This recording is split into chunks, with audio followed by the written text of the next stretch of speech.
Bom dia! Hoje nós vamos dar continuidade sobre o período renascentista, tá bom? Na semana passada nós falamos a respeito do teatro, né? Vimos algumas características do teatro renascentista. E hoje nós vamos ver os principais artistas que nós temos nesse período. E como foi que eles se manifestaram diante de tudo isso. E, na verdade, a parte mais interessante do período renascentista é que alguns dos artistas mais famosos do mundo inteiro e das obras mais famosas estão nesse período. Então, hoje nós vamos fazer um apanhado geral, porque seria impossível nós falarmos em uma aula só sobre todos esses artistas. Tudo bem? Então, nós vamos começar falando a respeito desses artistas, né? Quem são esses artistas e quais foram essas obras tão importantes que eles têm? Então vamos lá. O primeiro artista de que nós vamos falar é de Sandro Botticelli. Ele não é um artista assim tão comentado, mas as suas realizações foram extremamente marcantes para o período renascentista, tá bom? E aí o nome dele não era Sandro Botticelli, era o nome artístico dele, que na verdade foi um apelido dado por um irmão mais velho. Então o nome dele é Alessandro di Mariano Vanni Filippi e nasceu em Florença em 1º de março de 1445. E aí daqui ele recebeu o apelido de Sandro Botticelli, de um irmão mais velho. E ele era conhecido pela sua sagacidade e rapidez nas suas obras. E ele abriu sua oficina aos 25 anos, o que é, por exemplo, para nós, hoje 25 anos já não é uma pessoa tão jovem, mas ele era considerado muito jovem na época em que ele abriu a sua primeira oficina de artes, tá bom? Entre as suas maiores realizações está a participação na pintura da Capela Sistina. Então, o que acontece? As pinturas do Sandro Botticelli, elas são marcadas principalmente pela tristeza e pela melancolia, tudo bem? Então, agora nós vamos ver algumas das principais obras do Sandro. A primeira é a Primavera, tá? O que acontece? Quando chega no período renascentista, a gente já percebe pinturas extremamente ricas em detalhe, muitos detalhes, muitas cores, principalmente. E essa daqui é a Primavera de Botticelli. Depois vem uma das nossas obras mais famosas do mundo inteiro. E agora vamos descobrir que ela é uma obra renascentista. E essa é o Nascimento de Vênus, tá bom? Então aí você percebe aquela questão que nós falamos na semana passada do homem no centro de tudo, né?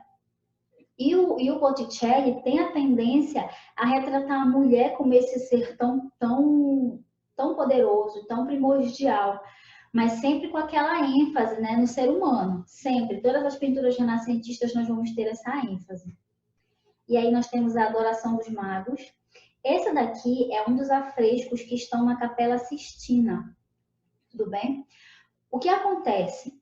Ele tem outras obras, mas o que marca a carreira dele são esses afrescos, essas pinturas que foram feitas nas paredes da Capela Sistina.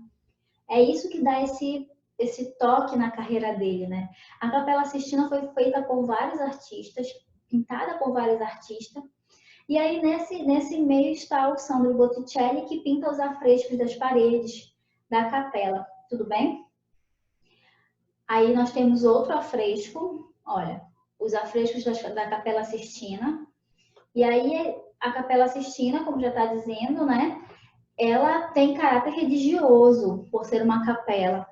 E aí ele começa a retratar essas cenas aí. A primeira são as cenas da vida de Moisés, e depois a punição de Corá, Datã e Abirã. Olha a riqueza de detalhes e perceba como o homem aparece com muita ênfase, né? Muitas cores e muitos detalhes. E depois vem a tentação de Cristo e a purificação do leproso. Então, o que acontece?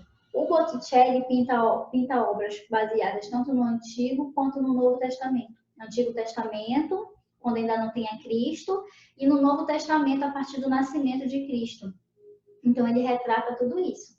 Mas o que acontece? Ele foi muito famoso, fez obras maravilhosas, mas ele tem contemporâneos. Contemporâneos são aqueles artistas que a gente diz que são do mesmo período, viveram na mesma época. Então, pense só toda essa arte do Botticelli, mas ele está no mesmo período de Michelangelo e de Da Vinci, por exemplo. Então, quando ele está no meio de todo esse povo, no meio desses grandes artistas, dessas grandes realizações, como nós vimos no teatro, e ainda vamos ter a literatura, e temos a arte, a escultura, e ainda vamos ter a música. Então, é muita arte para um período curto até de tempo. Então, o que acontece? O Botticelli morre sufocado por todo esse estrelato, né? Todos esses famosos do lado dele. Então, acontece que, por exemplo, no fim da carreira dele, durante a morte, já ninguém lembrava mais dele devido aos seus contemporâneos. Tudo bem?